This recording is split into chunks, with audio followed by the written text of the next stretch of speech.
अस्सलाम वालेकुम गाइस, मैं हूं एजे अब्दुल और आप फनकदा में वैक्ट्रिक एस्पायर स्टेप बाय स्टेप सीख रहे हैं। आज का जो हमारा टॉपिक है वो पोली लाइन है।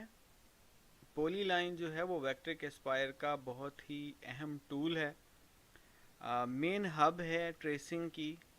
वेक्टर क्रिएशन के लिए सबसे ज़्यादा यूज़ होने वाला जो टूल है वो पोली लाइन है। हम पोली लाइन पढ़ेंगे और पोली लाइन के साथ साथ हम इसका जो इसको किस तरीके से हम एडिट कर सकते हैं और नोड एडिटिंग मोड जो है उसके ज़रिए से किस तरीके से हम मज़ीद शेप्स बना सकते हैं पोली लाइन से, वो हम पढ़ेंगे। तो हम एक नई फाइल लेते हैं। सिंगल साइडेड विड्थ और हाइट जो है हमने 12 इंचज़ रखी। फ़िलहाल हम इंचज़ में ही काम करने वाले हैं। डेटम पॉइंट अगेन हमने ज़ीरो रखा। रेजोल्यूशन हाई और वही डार्क वुड पे जिस पे हम ऑलरेडी काम कर रहे हैं, इसको ओके करेंगे। तो आज हम जो है ड्रा लाइन या पोली लाइन जो है उसको सीखेंगे। मैं कोशिश करूंगा कि इसको स्टेप बाय स्टेप आसानी के साथ बताऊं कि किस तरीके से हम इस लाइन को कट कर सकते हैं, किस तरीके से नॉड की मदद से हम इसकी शेप को तब्दील करके अपनी रिक्वायर्ड शेप में ला सकते हैं और डिफरेंट किस्म के वेक्टर्स क्रिएट कर सकते हैं। चलें शुरू करते हैं। जैसे ही हमने पोली लाइन पे क्लिक किया, हमारे पास वैल्यूज़ आ गई सेम उसी तरीके से जैसे हमने सर्कल में या रेक्टेंगल में हमने देखा कि हम डिफरेंट जो है वो वैल्यूज़ पुट करके अपना रिक्वायर्ड जो वेक्टर है उसको उसके साइज़ पे बना सकते हैं।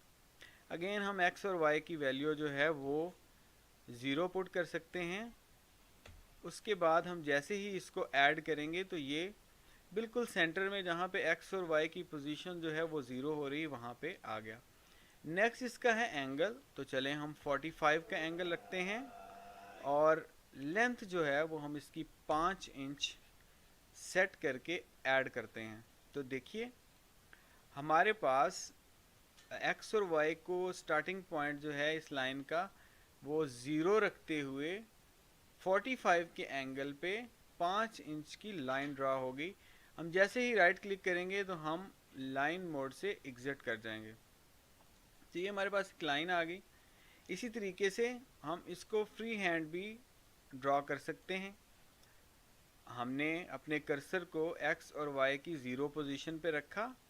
देखिए हमारे कर्सर के साथ दो वैल्यूज़ जो हैं वो साथ साथ चल रही हैं, लेंथ और एंगल, एल फॉर लेंथ और ए फॉर एंगल। तो जैसे ही हम इसको आगे की तरफ लेके जाते हैं तो लेंथ जो है उसकी वैल्यूज़ चेंज हो रही हैं और 5 इंच लेंथ पे हम लेफ़्ट क्लिक करेंगे और राइट क्लिक करके इससे एग्जिट कर जाएंगे। अब हमने दोनों ही तरफ 45 के एंगल के ऊपर लाइन लगाई जिसकी लेंथ जो है वो 5 इंचेस है और हमने इसको दो डिफरेंट मेथड्स के साथ ड्रा किया। इसके बाद हम इस पे नोड एडिटिंग मोड अप्लाई करने वाले हैं, लेकिन उससे पहले हम इसके फ्री हैंड यूज़ एक दो और देखते हैं। हमने पॉली लाइन ली, उसके बाद हमने पॉली लाइन को फ्री हैंड ड्रा करना स्टार्ट किया। तो आपके साथ एंगल और इसकी जो लेंथ है वो साथ साथ शो हो रही है।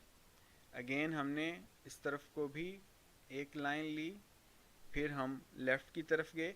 अच्छा, इसमें इसके एग्जिट करने के दो तरीके हैं। एक तो अगर आप राइट क्लिक करेंगे तो यहीं पे जो पॉली लाइन है वो आपकी एग्जिट हो जाएगी। दूसरा, जहाँ पे जिस स्टार्टिंग पॉइंट से आपने स्टार्ट किया है, अगर आप उस पे जाके एंड करते हैं तो आपकी पॉली लाइन भी रहेगी। मतलब आप पॉली लाइन मोड से एग्जिट नहीं करेंगे, लेकिन अब आपकी जो लाइन है वो कंप्लीट हो चुकी है और आप एक नया जो है वो नई लाइन जो है वो बना सकते हैं। चलिए हम इसको क्लोज करते हैं। अब हम देखेंगे कि किस तरीके से हम इन लाइंस के ऊपर नोड एडिटिंग टूल जो है उसको अप्लाई करके इसकी डिफरेंट शेप्स बना सकते हैं। तो चलिए, जैसे ही हमने आपको पता है कि नोड एडिटिंग मोड का जो शॉर्ट की है वो N है और ये जो एडिट ऑब्जेक्ट्स में दूसरा ऑप्शन हमें कर्सर का मिलता है ये नोड एडिटिंग मोड है। जो हम N प्रेस करके नोड एडिटिंग मोड में गए और हमारे पास जो हमारी लाइन है उसके ऊपर दो नोड्स आ गए।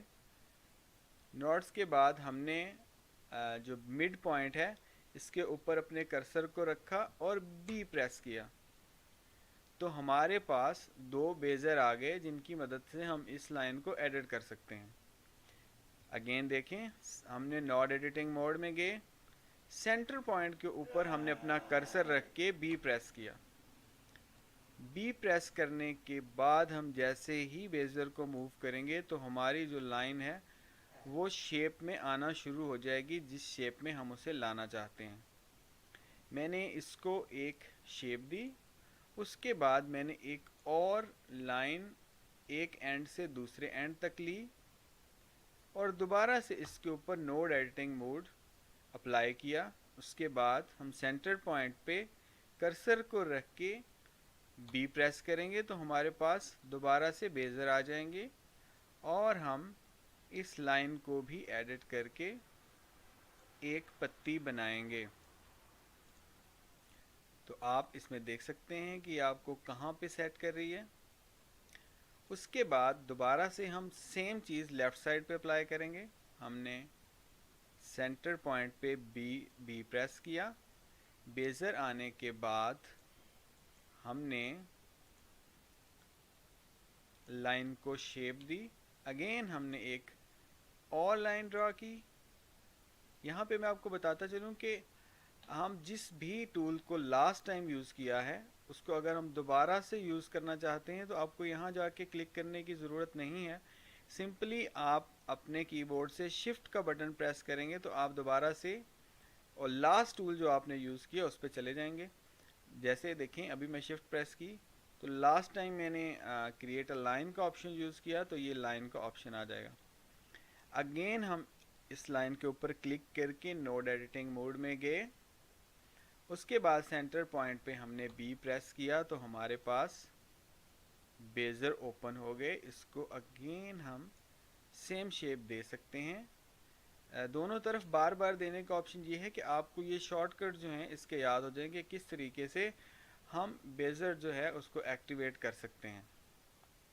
सेम इसी तरीके से इस लाइन के ऊपर आप बेजर जो है उसको ऐड करके कोई भी शेप अपनी उसको कोई भी शेप दे सकते हैं बेजर की मदद से। आगे हम डिफरेंट ट्यूटोरियल्स में इसको किस तरीके से हम यूज़ कर सकते हैं ये पढ़ेंगे। उसके बाद सेंटर पॉइंट के ऊपर हम B दबाएंगे और देखेंगे कि किस तरीके से हम इसको मज़ीद शेप जो है वो दे सकते हैं।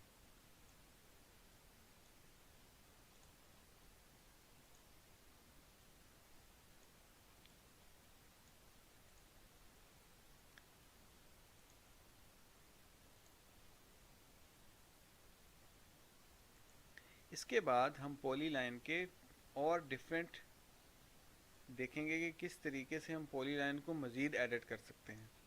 हमने एक पॉली लाइन ली, पॉली लाइन के ऊपर क्या क्या ऑप्शंस हमें मिलते हैं ये अभी हम देखेंगे। जैसे ही हमने इसके ऊपर राइट क्लिक किया तो हमारे पास 4-5 शॉर्टकट्स आ गए जिनकी मदद से आप इसके ऊपर मज़ीद एप्लीकेशंस कर सकते हैं। सबसे पहले तो है B दबाएंगे आप बेजर आ जाएगा, L का मैं आपको थोड़ी देर में बताता हूँ। उसके बाद जैसे ही आप इस पर A प्रेस करेंगे तो ये आर्क में कन्वर्ट हो जाएगी। उसके बाद इंसर्ट अ पॉइंट में जैसे ही आप जाएंगे तो जो आपके पास ऑलरेडी नोड हैं उनके अलावा भी आपके पास एक नोड आ जाएगा। चलिए हम सबसे पहले B अप्लाई करते हैं। तो जैसे ही हमने इसके ऊपर B अप्लाई किया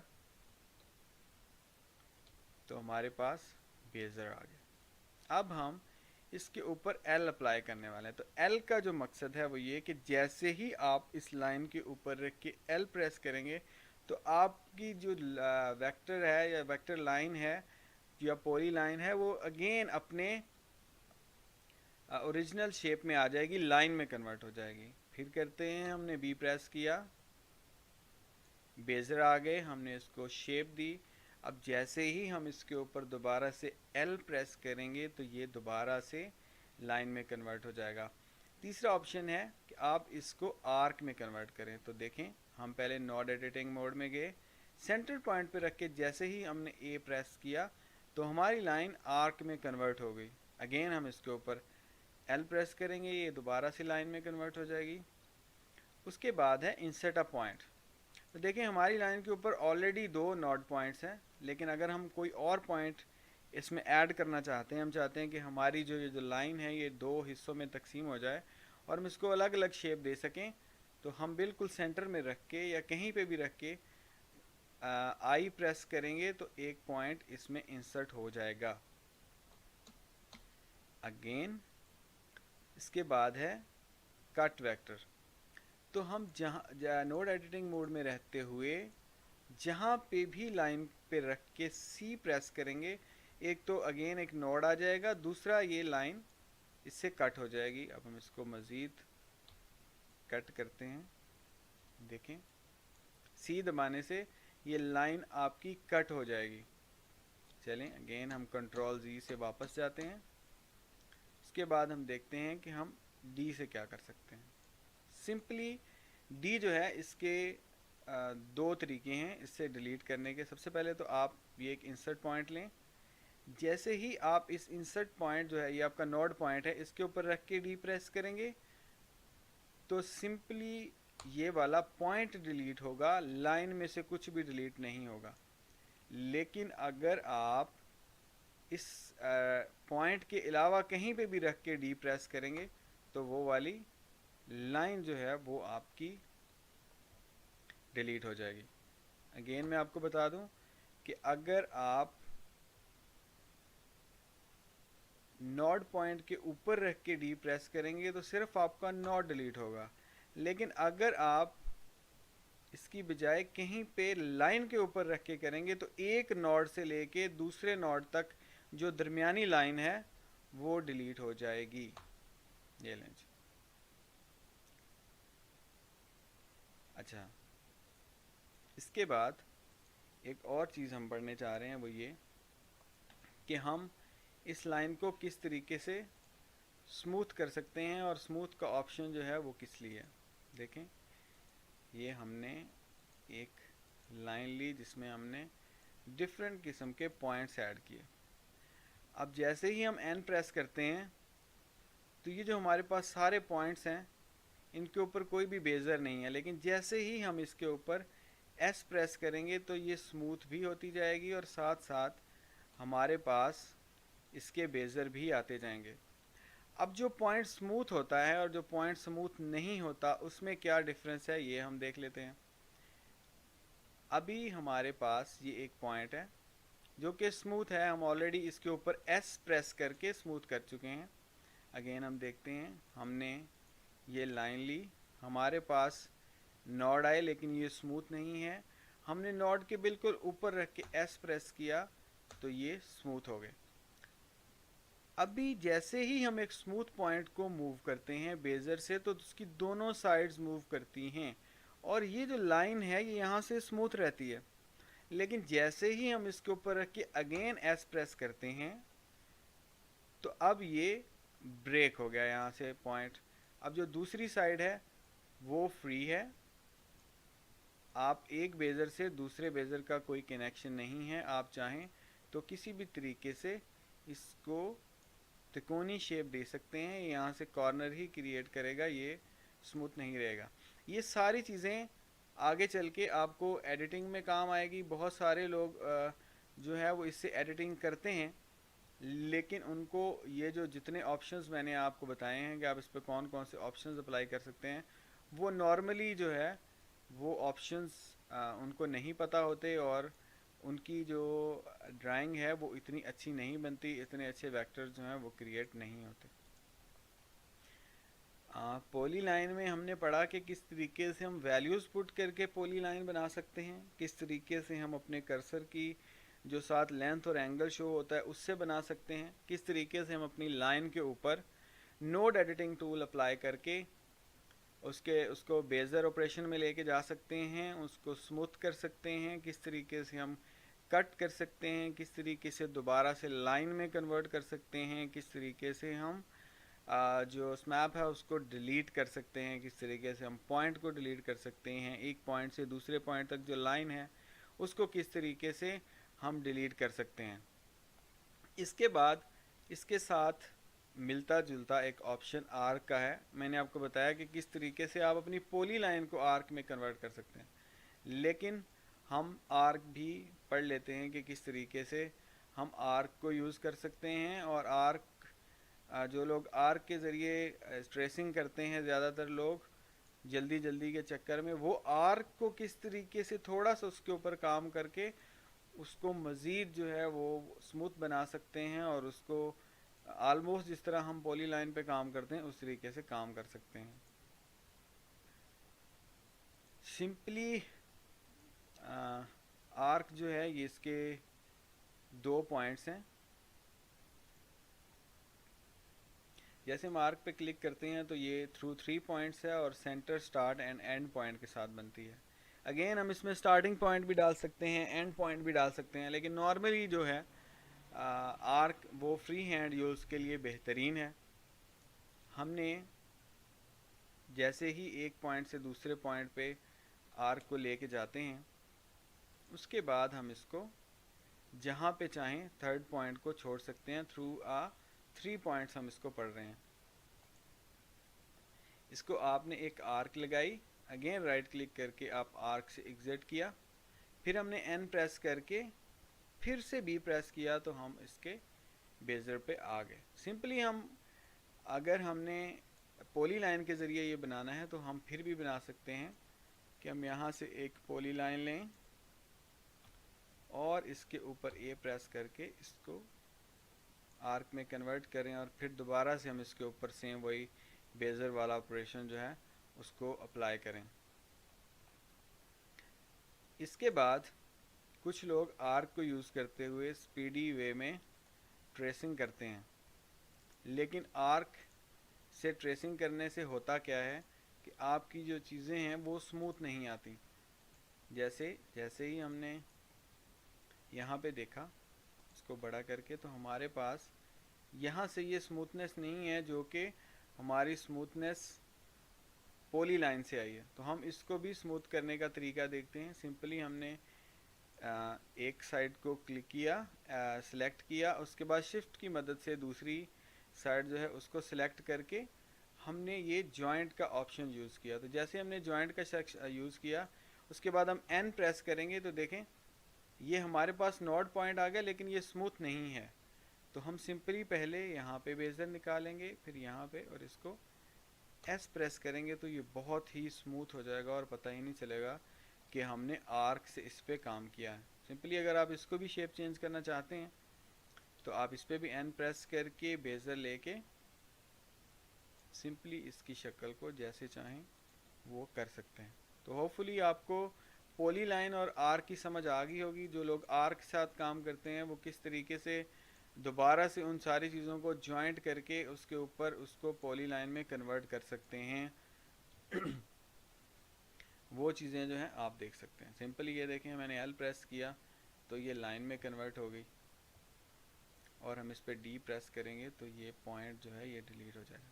अच्छा, ये जो लाइन के ऊपर जितने हम ऑपरेशंस करते हैं वो एक पॉइंट से दूसरे पॉइंट्स तक होते हैं। लाइक अगर हमने यहाँ पे एक पॉइंट डाला, अगर हम इसको आर्क में अब कन्वर्ट करना चाहते हैं तो ये पूरी लाइन आर्क में कन्वर्ट नहीं होगी, बल्कि सेंटर पॉइंट से आप इसको आर्क में कन्वर्ट कर सकते हैं। और अगर आप इसको दोबारा से एल प्रेस करके लाइन में कन्वर्ट करेंगे तो दोबारा से यही इतना ही पोर्शन होगा। अगर आप इस सारी के ऊपर ये ऑपरेशन अप्लाई करना चाहते हैं तो आपको ये सेंटर पॉइंट डिलीट करना होगा। सिंपली अब हमने पॉली लाइन के डिफरेंट ऑप्शंस पढ़े, पॉली लाइन को एडिट करना सीखा। उसके बाद आर्क जो है किस तरीके से आप उससे ड्रॉ करने के बाद आर्क्स को आपस में जॉइंट करके किस तरीके से उसको अगेन लाइन में कन्वर्ट कर सकते हैं और किस तरीके से आप लाइन को आर्क में कन्वर्ट कर सकते हैं, ये हमने देखा। और हम इसको अप्लाई करेंगे नेक्स्ट टाइम जो भी ट्यूटोरियल बनाएंगे। कोई एक शेप लेंगे और उसको लाइन और आर्क की मदद से ड्रॉ करेंगे। बट मैं रिकमेंड करूँगा कि चौंका लाइन जो है उसको आप आर्क में कन्वर्ट कर सकते हैं। तो जितनी भी आपकी ट्रेसिंग्स हैं वो लाइन के साथ करें और लाइन को डिफरेंट